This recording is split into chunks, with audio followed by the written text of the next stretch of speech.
చర్యలు తీసుకోవాలని చెప్పిన మీ ద్వారాగా మంత్రివారిని కోరుతున్నా అధ్యక్ష. థ్యాంక్ యూ అధ్యక్ష. అధ్యక్ష, ఎన్ని పోస్టులు ఖాళీ ఉన్నాయనేది స్పష్టంగా చెప్పాను అధ్యక్ష. కొత్తగా మన రాష్ట్రం ఏర్పడిన తర్వాత ఫస్ట్ టైం 2017వ సంవత్సరంలో చంద్రబాబు గారి నాయకత్వంలో ఒక నోటిఫికేషన్ ఇచ్చి 303 వెటర్నరీ డాక్టర్ పోస్టులు భర్తీ చేశాం అధ్యక్ష. మళ్ళీ 2018లో కూడా ఇంకొక నోటిఫికేషన్ ఇచ్చి 223 వెటర్నరీ డాక్టర్ పోస్టులు భర్తీ చేశాం అధ్యక్ష.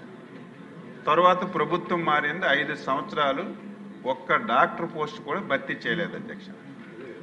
మళ్ళీ మేము వచ్చిన తర్వాత ఈ రాష్ట్రంలో ఎన్ని పోస్టులు ఖాళీగా ఉన్నాయి, ఏ విధంగా రిక్రూట్మెంట్ చేయాలని చెప్పి మొత్తం ఒక ప్రణాళిక వేసుకొని ఫైనాన్స్ పంపించాం. ఫైనాన్స్ నుంచి ఆదేశాలు వచ్చిన వెంటనే మొత్తం ఖాళీగా ఉన్నటువంటి డాక్టర్ పోస్టులన్నింటికీ నోటిఫికేషన్ ఇచ్చి భర్తీ చేయడానికి మేము సిద్ధపడుతున్నాం అధ్యక్ష. ఈలోగా ఎక్కడ కూడా పశు వైద్యానికి ఇబ్బంది పడకూడదని ఆల్టర్నేటివ్గా అరేంజ్ చేశాం. ఎవరైతే గ్రామ స్థాయిలో దాదాపుగా 6137 మంది వెటర్నరీ అసిస్టెంట్స్ ఉన్నారు అధ్యక్ష. ప్రతి గ్రామంలో కూడా ఉన్నారు.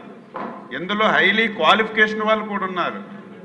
ఏదైతే బీవీఎస్ చేసేవాళ్ళు, ఎంఈఎస్ చేసేవాళ్ళు ఉన్నారు.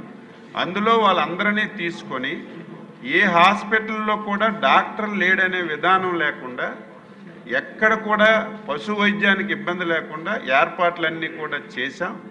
ప్రస్తుతానికైతే ఆ సమస్య లేదు. ఎవరైనా సరే ఇంకా ఈ హాస్పిటల్లో అంటే అన్ని హాస్పిటల్లో డాక్టర్లు ఉంటారు, విధానం ఉంటుంది. ఒక హాస్పిటల్లో డాక్టర్ ఉంటాడు, ఒక హాస్పిటల్లో వెటర్నరీ అసిస్టెంట్ ఉంటాడు. అలాగే 2-3 కేటగిరీలు ఉన్నాయి అధ్యక్ష. మళ్ళీ నేను ఒకసారి ఎక్కడ కూడా డాక్టర్ లేడనే సమస్య లేకుండా అన్నీ ఏర్పాటు చేయడానికి నేను అన్ని విధాల ప్రయత్నం చేస్తామని తెలియజేస్తున్నాను. రెండవది, హాస్పిటల్స్ టోటల్గా మరమ్మత్తు అయిన ఉన్నాయి అధ్యక్ష. కొన్ని దగ్గర హాస్పిటల్స్ ఉన్నాయి కానీ భవనాలు కూడా లేవు, ప్రైవేట్ ప్లేసుల్లో కూడా నడుపుతున్నారు. నేను వచ్చిన తర్వాత ఎమ్మెల్యేలు చాలామంది నాకు రిప్రజెంటేషన్స్ కూడా ఇచ్చారు. నేను డిపార్ట్మెంట్ నుంచి కూడా ఎక్కడ హాస్పిటల్ లేదు, ఎక్కడ హాస్పిటల్ రిపేర్ చేయాలనేది మొత్తం ఇన్ఫర్మేషన్ అంతా తీసుకొని సుమారుగా 434 కొత్త హాస్పిటల్స్ ఉన్నవన్నీ కూడా మరమ్మతులు చేయడానికి ఆర్ఐడిఎఫ్ మనం ఏదైతే నాబార్డు ఉందో అందులో ప్రతిపాదనలు పంపించాం. త్వరగా శాంక్షన్స్ వస్తే అవన్నీ కూడా భర్తీ చేయడానికి, నిర్మించడానికి ప్రయత్నం అంతా చేస్తాను అధ్యక్ష. అదేవిధంగా కొంతమంది సభ్యులు చెప్పారు, అదేవిధంగా బొబ్బిలి ఎమ్మెల్యే గారు కూడా చెప్పారు, ఎవరైతే పీసీ స్టూడెంట్స్ అధ్యక్ష. నేను కూడా బాధపడ్డా, అన్నింటిలో కూడా పెంచారు. నా దగ్గరికి వచ్చారు, వాళ్ళకి ఎప్పటి నుంచో అండర్ గ్రాడ్యుయేట్స్ అయితే 7,000, పీజీ విద్యార్థులు అయితే 9,000, పిహెచ్డి విద్యార్థులు అయితే 10,000 ఇస్తున్నారు. కానీ ఈ రాష్ట్రంలో ఆర్థిక పరిస్థితి చాలా ఉన్నా సరే వాళ్ళ యొక్క ఇబ్బందిని తెలుసుకొని వాళ్ళకు కూడా చెప్పాను, ఒకేసారి హ్యూజ్గా పెంచాలంటే కొన్ని సమస్యలు మాకున్నాయి, 2 విడతలుగా చేసి పెంచుతామని చెప్పి వాళ్ళకి చెప్పిన తర్వాత 7,000 నుంచి అండర్ గ్రాడ్యుయేట్స్కి 10,500 చేసాం, పీజీ విద్యార్థులకి 9,000 నుంచి 13,500 చేసాం, పిహెచ్డి విద్యార్థులకి 10,000 నుంచి 15,000 చేసాం అధ్యక్ష. మళ్ళీ ఆర్థిక వెసులుబాటు వచ్చిన తర్వాత వీలైనంత తొందరగా దీన్ని కూడా పెంచి వాళ్ళు చదువుకి ఎక్కడ ఇబ్బంది లేకుండా తప్పనిసరిగా ప్రయత్నం చేస్తామని చెప్పి తెలియజేసిన అధ్యక్ష. అదేవిధంగా మన వెంకటేశ్వరరావు ఎమ్మెల్యే గారు ఈ వ్యాధి వచ్చిన వెంటనే అధ్యక్ష వెటర్నరీ సైంటిస్టులని, డాక్టర్లని అందరినీ పంపించాం. అక్కడ ఉన్నటువంటి శాంపిల్స్ అన్నీ తీసుకొని మేము టెస్టింగ్ కూడా పంపించాం.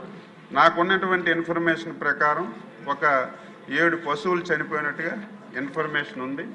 తప్పనిసరిగా ఎందుకు అది వస్తుంది, దానికి ఏ విధంగా మనం నివారణ చేయాలని ఆలోచన చేస్తున్నాం. త్వరలోనే రిపోర్ట్ వస్తుంది, వచ్చిన వెంటనే అక్కడ ఆ పశువులు చనిపోకుండా అన్ని ఏర్పాట్లు కూడా తీసుకుంటామని చెప్పి ఈ సందర్భంగా మీ ద్వారా తెలియజేస్తున్నాను అధ్యక్ష.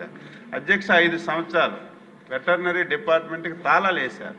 మీ అందరికీ తెలుసు, మనం ఎవ్రీ 3 మంత్స్కి పెట్టినటువంటి వ్యాక్సిన్ ఆపేశారు. ప్రతి నెల ప్రతి గ్రామీణ ప్రాంతాల్లో పెట్టినటువంటి పశు వైద్య శిబిరాలు ఆపేశారు. మనం ఇస్తున్నటువంటి సైలేజ్ కానీ ఏవైతే దానా ఉన్నా అన్నీ క్లోజ్ చేశారు అధ్యక్ష. మళ్ళీ అన్నింటినీ తెరిచాం, ఒక్కొక్కటి స్టార్ట్ చేశాం. ఈసారి ముఖ్యమంత్రి గారి ఆలోచన ఏమిటంటే ఈ రాష్ట్రంలో ప్రతి కుటుంబానికి ఒకటో రెండో ఆవులు కానీ గేదెలు కానీ పెంచుకోవాలి.